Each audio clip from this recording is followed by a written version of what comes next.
last time. Let's go down here and get a boat and we'll head across and have a look, see what we've been up to. So since last time we've tried developing the server a bit more before we get new players on board. Getting the site sorted, getting all the firms sorted out, the build areas sorted out, just so when new players come they can get straight into the town. They get a plot for themselves for the home, and they can crack on and do whatever they want to do, go mining or build something else. They don't have to worry about food or anything like that. So all this has been done on survival mode. I don't use creative mode, I don't see the point really. So yeah, between about 9 of us, we've built this up so far. We think we have a farm for every food you can get on Minecraft, obviously apart from the meats. We have a wheat farm, which we are not using any villages in because we don't want to disrupt the iron farm. So this is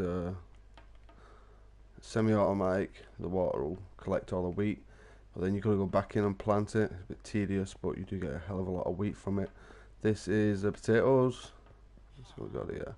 Carrot farm. All three of them are the same kind of setup.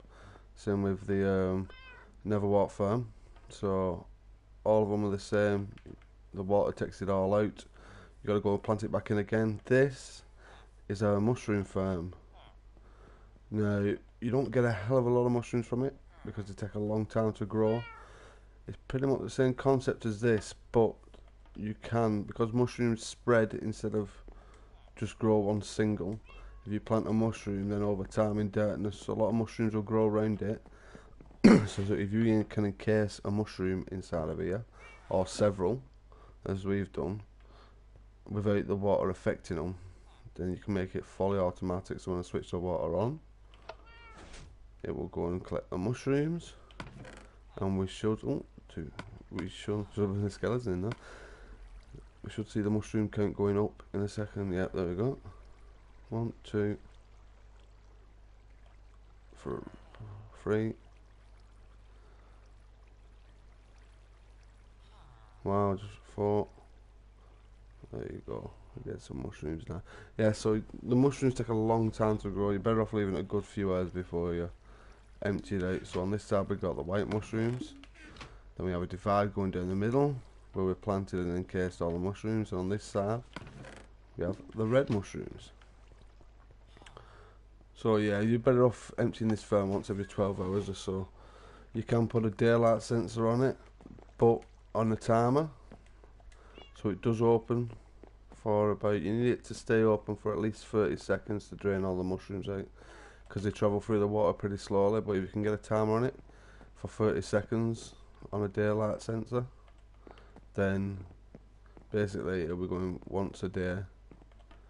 Or you could have a daylight and a moonlight sensor, so you get it twice a day, twice within 24 hours for 30 seconds. That will probably be fully automatic without touching anything. But as for now, we've got the switch on the side, so the light's on, so the water's off.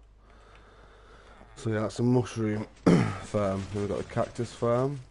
So what happens here is the cactuses grow up.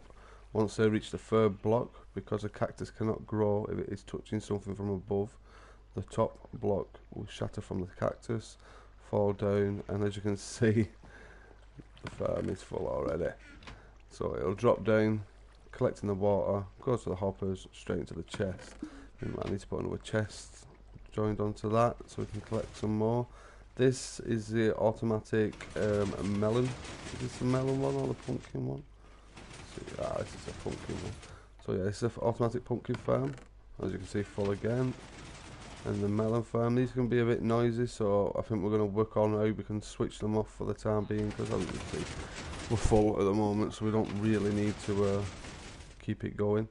This is the wheat farm, sugarcane farm. Same again, quite a lot of sugarcane. I think this one is automatic, maybe. I'm guessing so. I've not really looked at these so much.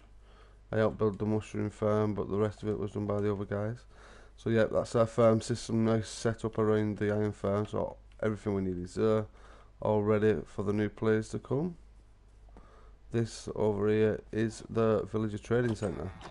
I think we have the villagers are in at the moment, so as you can see they tell you everything that you can get from the villagers, which is ideal, especially with the farm over there. There's going to be a lot of trading of certain items with certain villages. Well, mending, that's definitely one to get there. You want to get mending on your items, you don't run out. I think, does my sword have it on? Let's see. No, but my bow definitely has mending one on. Yeah, and the pick, yeah. So if you can get a fortune free pick with mending on it, you're pretty limitless on that. As long as you tend to use it for coal and diamonds, redstone, lapis, things like that, it'll mend itself straight away. All it does is it takes the XP, instead of putting it on your XP bar, it'll put it towards the item and it'll mend it as you're gaining XP with it. So yeah, the houses have been built. Toxic has built himself a lighthouse. As you can see, it looks a lot better at night time, but yeah, that looks great. This one is Armand's and his wife's house. Oh, zombie pigman there, guarding the front door. JJ's house. And this is Mark's house. I have to get them chests shifted out of the way, I think, unless they're free to everybody. This one, I'm not quite sure he built this one. I'll try and find out for the next video. Some houses are still not finished yet. As we can see, Dan is still left a building site, so that's going to have to get sorted soon. Davey's back on, so he's finishing his house at the moment, and I think, if I am right, he is, well, yeah, he's down in his fishing farm. And then there's my house, the little green one on the end. A cat in my window. Cat collected me for, because we're having a serious creeper problem on this server. Absolutely everywhere. So I've got some cats, I'm going to put them outside everybody's house, so hopefully we should keep the creepers off the plots. Right, the next thing we've built, obviously because we've done quite a demanding plot size. I think the 20 by 20. It doesn't give you much room to build anything other than your house on your plot, which is what I was looking for really, because we can get some ideas on all different kinds of houses within a small radius. That's Wendy's and Dougie's, Mr. and Mrs. Their houses are there, and then we have the community stables. Take the future sign down because it has been built now. So this basically is because there's not a lot of room to store your house unless you've done it like Wendy where it's on stilts. If you've actually built your house on ground level, then there's not a lot of room to store a horse unless you put it in your living room, and we don't want that. So as you can see, Toxic's horse is in here, my horse is in here, and Armand's horse is in here. Yeah, so I built this stables up just so everybody has a place to put their horse, so we're not leaving them in our gardens, etc. Over here we have the wheat vendor, saddle vendor. So if anybody needs a saddle, if they find a horse nearby, then you can get a saddle or some wheat. And that is about it so far. So yeah, we have the stables and the farms built. Most of the housing plots now have been developed. So our next job is either to get new players in or start on a lot of the bigger builds. Like I said, on this server I want to be building, we have done before, theme parks and giant statues, arenas, battle arenas, we had an ice hockey arena, loads of different things, so there's going to be a lot to come in the next few weeks. Let's see if I can get everybody on tonight and we can start on, hopefully, our first big project.